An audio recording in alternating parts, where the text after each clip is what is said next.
All right. Welcome, my friends. Welcome to another live stream. I'm your host, TALK-IS-PITT.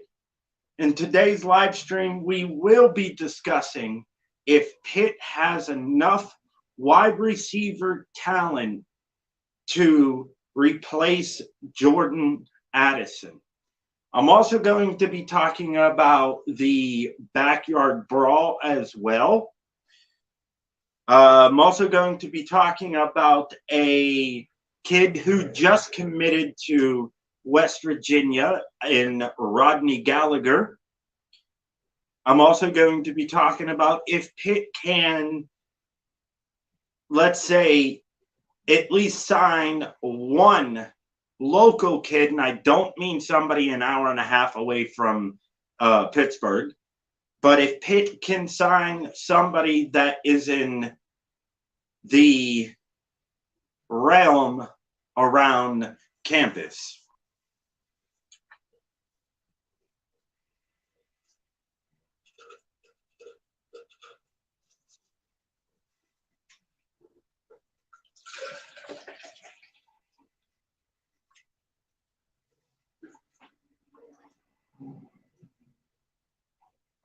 All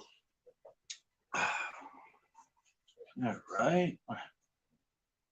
Also, for anybody just getting up into the live stream, check out the PayPal link that is down in the comment section. All right. We're going to wait for at least one or two people to come on the live stream until I get started.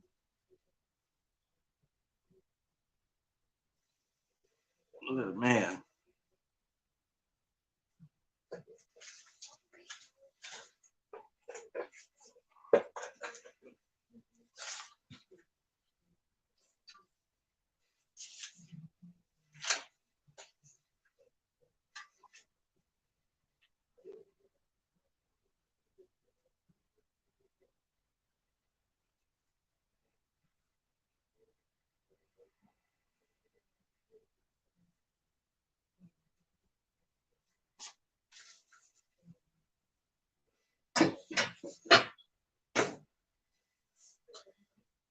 Whew.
All right, ladies and gentile men. So I'm going to go ahead and get started. Even though there's nobody here, I am still going to go ahead and get started. Oh, it looks like we have one person coming into the live stream. Awesome sauce.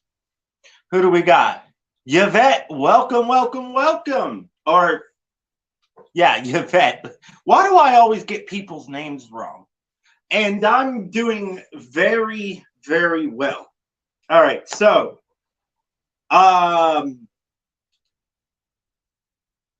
let's get started here, ladies and gentile men. Does Pitt have enough wide receiver talent to have somebody step up to the plate and replace Jordan Addison? Now, what people really need to start thinking about is, if you want our wide receivers to do what Jordan Addison did, two things. One, you're setting them up to fail, and two, it's impossible because nobody can duplicate what Jordan Addison does. They can only make what they do and their game better to help the team. Jordan Addison is one of those generational talents that you don't get very often. And to have somebody try to duplicate what he does, to me, is just setting them up for failure. First of all, we don't have the same offensive coordinator, and we don't have the same quarterback under center.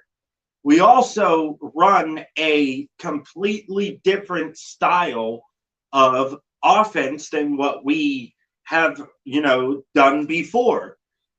It's more of a run versus the pass type of offense. You're probably going to see way more of the RPO in the offense than versus what we did last year, because you can't tell me that Pitt was not a pass-happy offense. What I will say about our run game is 3 of our running backs had 500 yards or more rushing last season. Izzy Abanikanda led the way with over 650 yards rushing. I think Rodney Hammond had around 530, 540 yards rushing, maybe even more. And Vincent Davis had 504 yards rushing. So our run game is probably going to be the focal point of what we do all season, but I also think that dictates on who we play. Jordan Addison leaving is probably the worst gut punch I felt as a Pitt fan in quite some time. And it's because of the way he did it. I mean, you can't sit there and say somebody didn't tamper with Jordan Addison, because it's clear as day that somebody tampered with Jordan Addison. Also, his family showed up to campus decked out in USC gear. And to me, that was like a big fuck you to all the Pitt fans. So if he doesn't want to be a Panther for the rest of his life like he claimed he was going to be, then that's fine. But don't sit up there and come to campus just to get your stuff and then try to antagonize the Pitt Panther fan base. To me, that's wrong. But the question remains, does Pitt have enough wide receiver talent on its roster to have somebody step up? Will somebody step up to the plate and help Pitt get back to another 10-win season?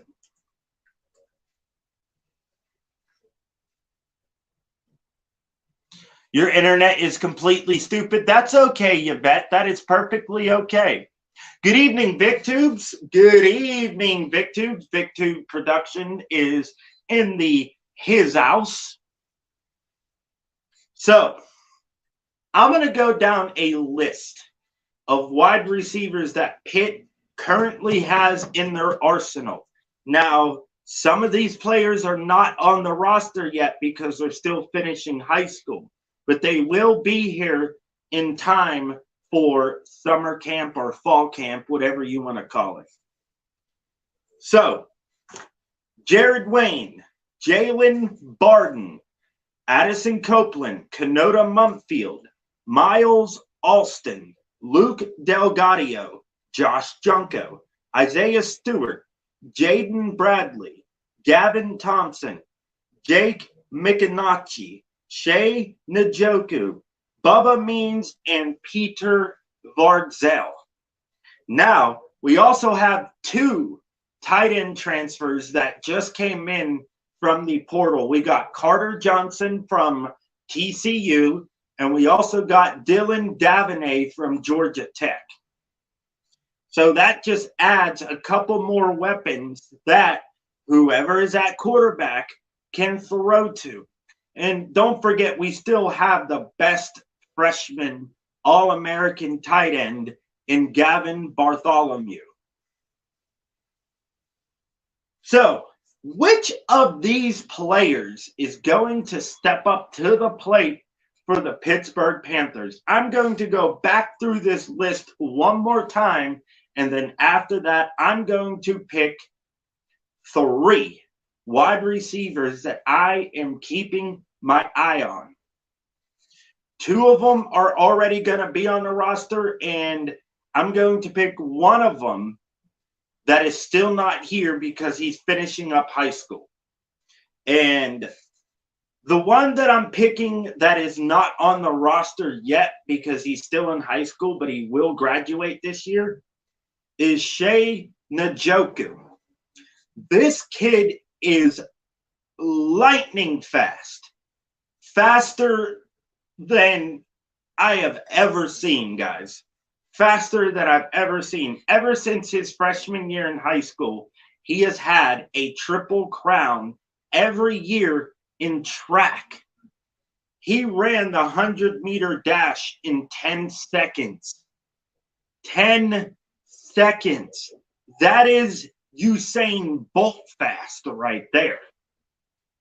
He's 6 feet tall, 175 to 180 pounds. And he is just an absolute nightmare. His senior season in football, I believe he had a little over 1,200 yards receiving, around 500 to 600 yards rushing, 15 touchdowns. I'm keeping my eye on him because nobody's going to catch him. Not one person is going to be able to stop him. He is just a freaking animal. That's the incoming freshman that I am keeping my eye on. Now, Jared Wayne was our second leading receiver last year. 6'3", 215 pounds.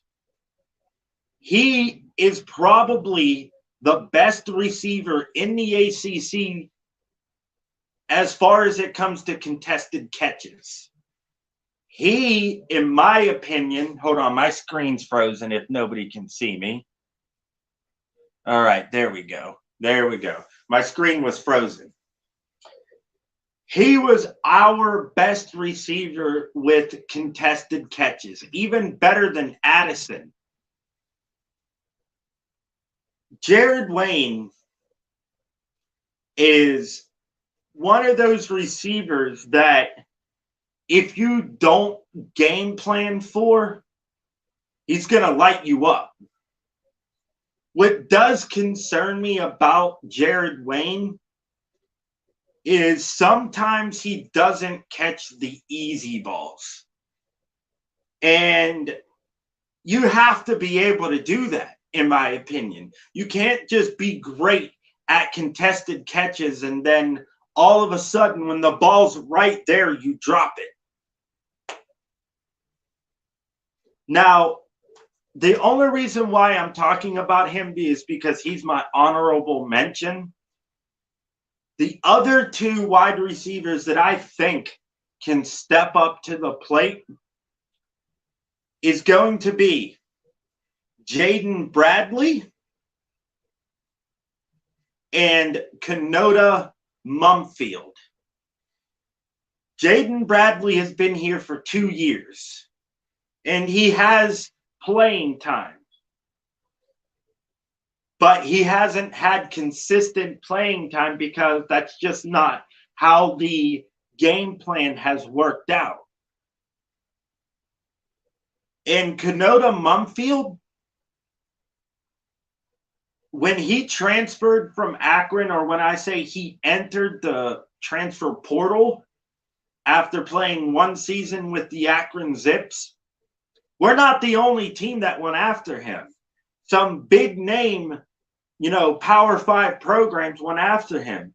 Georgia went after him. West Virginia, Maryland, Michigan State. He had a plethora of offers once he hit the portal. At that time, Kenota Mumfield was the best wide receiver in the transfer portal. Last year at Akron, he had 60 catches for 798 yards with 7 touchdowns. As a freshman, that's pretty damn good. Pretty damn good, if you ask me. Now, people are going to say, oh, well, he transferred from Akron. He can't be all that good, looking like a gay Tom Cruise. First of all, if you're going to call me a casual college football fan, or should I say a casual Pitt fan, at least know more about who we have on our roster than I do, because I'm just going to make you look stupid. Kenota Mumfield, guys, already proved during the spring game that he is going to be a force to be reckoned with. You cannot sit up there and say a kid is not going to be good all because of where he came from. That's dumb.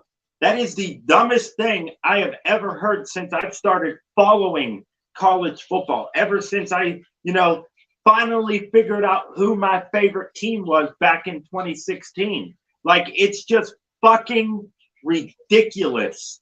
And I'm sorry for the water noise in the background. As you guys know, I film in my basement, and all the plumbing, the heating and ventilation, the electrical, it's all down here.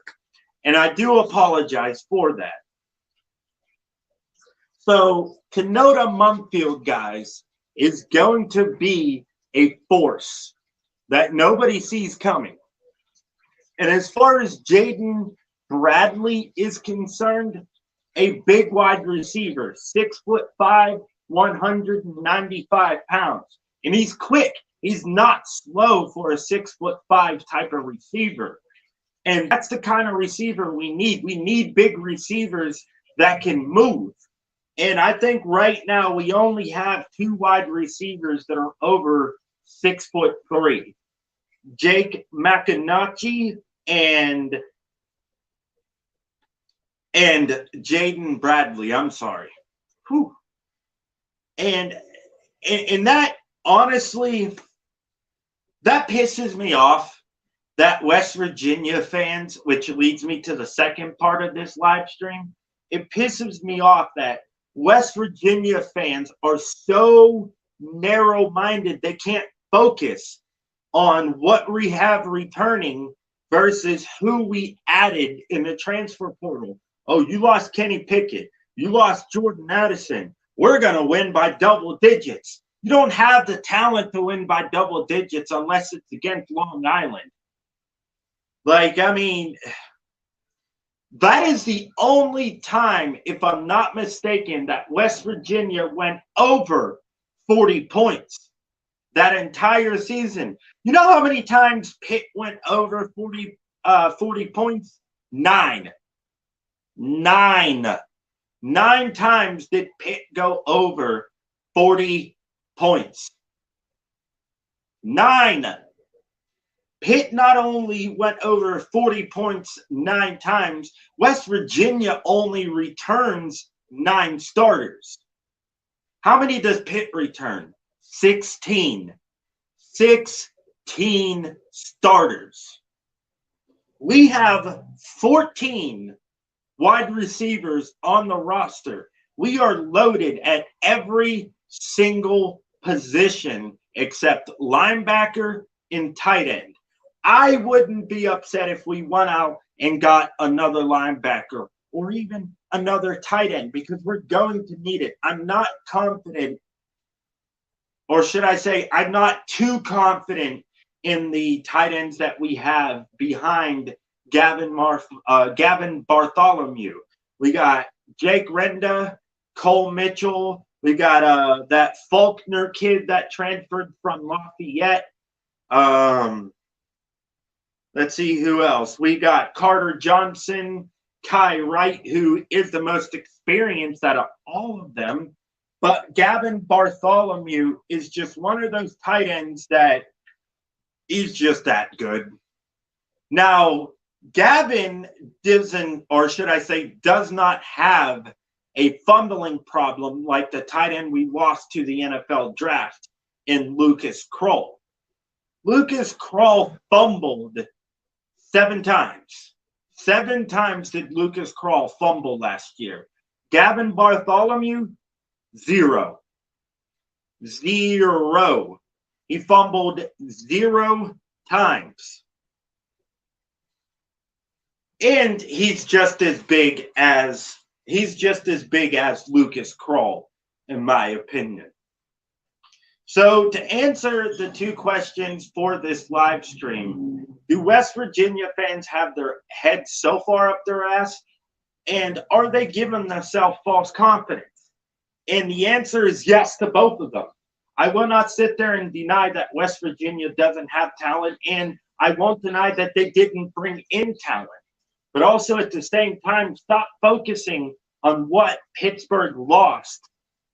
Because if that's all your team and your fan base is going to focus on, trust me, we're going to make life a living hell for the Mountain Queers. Anyway, ladies and gentlemen, I'm going to take a bit of a break here. Well, actually, not a bit of a break. My camera on my phone, for whatever reason, even though I've completely cleared all my storage, just will not let me record over 2 minutes. So I'm going to hop off here. I will see you guys tomorrow for another live stream. This is part 1. I should have put that in the title. Part 2 will be tomorrow, where I will go more in depth about the receivers and the questions that I have for the West Virginia fan base. So thank you, everyone, for stopping by. Please like, comment, and subscribe if you have not already. Hit the PayPal link in the comment section and the description of this video when it uploads, and I will see you next time.